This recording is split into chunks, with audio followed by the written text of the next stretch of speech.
darsga o'tamiz. O'tgan darsimizda biz ta va mim harflarini o'tgan edik. Bugungi darsimizda nundan boshlab o'tamiz.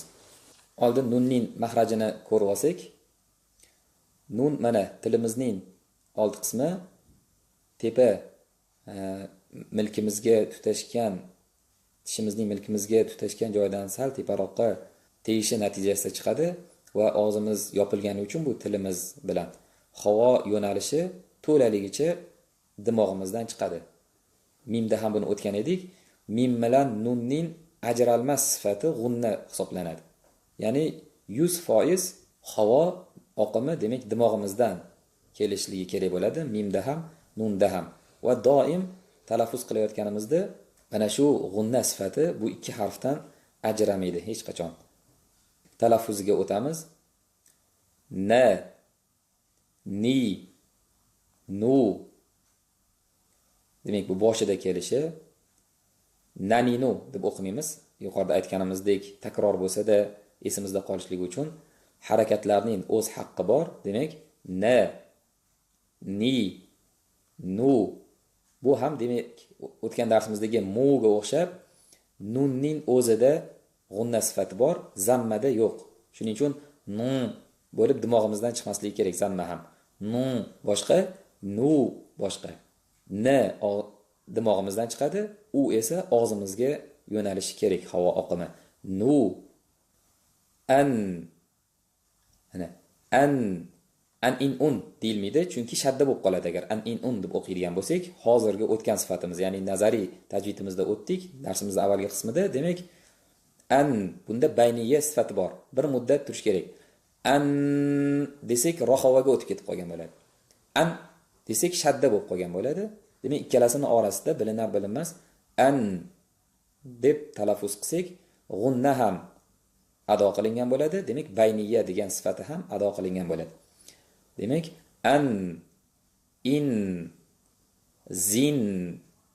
Demak, bu yerda z ga ham e'tibor beramiz. Yuqorida o'tganmiz buni jarang sifati borligini. Man, min, nam. Demak, mimda ham o'sha lin umar haligi o'tgan darsimizdagi bayniya sifati bor. Uchalasi ham mana manda ham nunni bir muddat, minda ham bir muddat, namda ham bir muddat, hammasi bir xil talaffuz qilinishi kerak. Bu sifat yana o'rni kelganda aytib o'tib ketish kerak. Fotiha surasida ko'pchilikda kuzatiladi. Hali suralarga tushganimizda yana alohida ta'kidlaymiz. Hozir o'rni kelganda sifatlarda esda qolishligi uchun siratal ladzina an'amta alayhim da an'amta degan kalima bor. Shu yerda ko'pchilik an'amta nunni qalqalaq qo'yadi yoki mimni qalqalaq qo'yadi yoki tez o'tib ketib qoladi. Demak, ikkalasi ham bir xil muddat ushlanish kerak va bayniya sifatini bildirish kerak. An'amta, an'am mana shu bayniya sifati bo'ladi. An'amta deb o'tib ketib qolsak, xatoga yo'l qo'ygan bo'lamiz. Keyingi kalimamiz, demak, anta. Buni ikki xil o'qib beraman bu yerda, chunki yangi boshlovchilarimiz uchun nun deb o'qisalar ham bo'ladi. Bu yerda na bayniyaligini bildirib o'tamiz. Anta, lekin tajviddan xabar borlar. Bu yerda hali nazariy tajvidimizda o'tamiz. T ga yo'liqqanligi uchun ixfo qoidasi bo'ladi. Anta bo'lib birpas g'unna qilgan holda o'tish ham mumkin. Anta yoki anta. Hozircha bu yerda o'qiyotganligimiz uchun anta bo'ladi. Qur'onda lekin anta deb o'qilmaydi, anta bo'ladi. Hozir buni aytib ketayotganligim, masalan, anta desam, hali tinglovchilarimiz orasida endi o'rganayotganlar bo'lishi mumkin. Nun qayerga ketib qoldi degan savol tug'ilishi mumkin. Qaysi harfni talaffuz qilyaptilar hozir degan savolga o'rin qolmasligi uchun ikki xil talaffuz qilib o'tyapmiz. Anta, nimta. Demak, bayniyaligini bildiramiz mimni. Antum yoki antum. Agar antum desak, nun bilan mim bir xil talaffuz qilinadi. sukunida, ya'ni bayniya sifatini bildirib o'tishimiz kerak. Nimtum, nimtum. Bu mim ham bir xil talaffuz qilinishi kerak. Naziru, naziru. Mana harakatlarni haqqini ado qilamiz. Naziru bo'lib tez o'tib ketib qolinmasligi kerak. Naziru uchalasi ham bir xil talaffuz qilinadi harakatlar va ayni paytda ro yo'g'on bo'lganligi uchun naziru emas, balki ro yo'g'on talaffuz qilinadi. Naziru boshqa, naziru bu boshqa. Nazinu. Demak, bu yerda ham oldingi kalimaga o'xshash, faqat nun bo'lib yuqorida aytganimizdek, mana bu yerda ta'kidlab o'tganimizdek, nazinu bo'lib dimoqda chiqib qolmasligi kerak zamma ham. Nazinu. Amarna.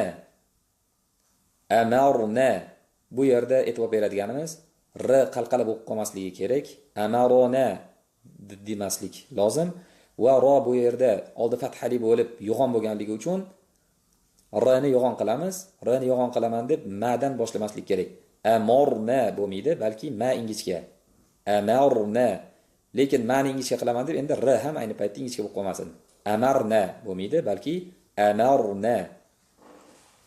Umirna. Bu yerda umirna bo'lib qolishlikdan qochamiz va r ni qalqala bo'lib qolishligidan qochamiz. Bu yerda oldi kasra bo'lgani uchun ingichka. Umirna. Marorna. Marorna. Bu yerda ham ma ingichka, ro yo'g'on, bu ro ham yo'g'on. Demak, bayniyaligini va sukunini bildiramiz, qalqala bo'lib qolmasligi kerak. Marorna. Marotna bo'lsa shadda bo'lib qoladi. Murirna. Muridna bo'lsa shadda bo'lib qoladi. Murir bir muddat bayniyaligini bildirish kerak va ingichka ikkalari ham.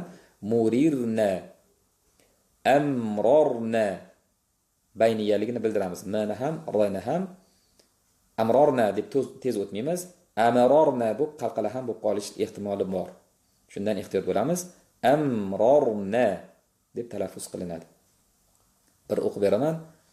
Na, ni, nu, an, in, zin, man, min, nam, anta, nimta, antum, nimtum, naziru, nazinu, amarna, umirna, marorna, murirna, amrorna. Keyingi harfimiz